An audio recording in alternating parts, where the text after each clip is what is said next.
मगर क्यों सर जी? जो सबसे ज्यादा अजीम चीज है वो है इबादत। बात को हमने बढ़ाने की जरूरत नहीं है, लेकिन ये कि एतराज़ात हैं एक मिनट बाद कि आप सिर्फ इबादत टेंड करें। थोड़ी सी बात कर ड्यूटी आ रही है, चलो यानी मुझे चर्च से आप लोग नहीं निकाल नहीं नहीं नहीं नहीं नहीं निकालने वाली मुझे बात आप लोग चर्च से है। निकाल इबादत जो है ना वो अफजल है। आपने मुझे चर्च से निकाला है। नहीं निकालने वाली बात ही नहीं कर रहे हैं हम तो अर्ज कर रहे हैं और नहीं कर नहीं रहे नहीं हैं। नहीं ये आप जो एक सेकंड सर जी, आप जरा इस तरफ से कलीसिया के जगह आप प्लीज सर जी माइंड नहीं कीजिएगा।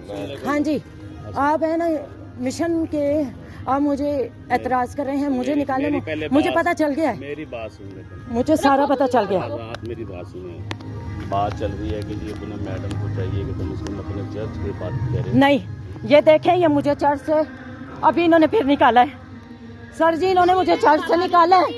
ये ड्रामा पावटा तेसी कांडी और ये जो आसिया इनके साथ मिली हुई है, इसने पुलिस को बुलाया और इसने मुझे चर्च से निकाला। इन्होंने, प्लीज आपकी मेहरबानी मेरा इंसाफ किया जाए।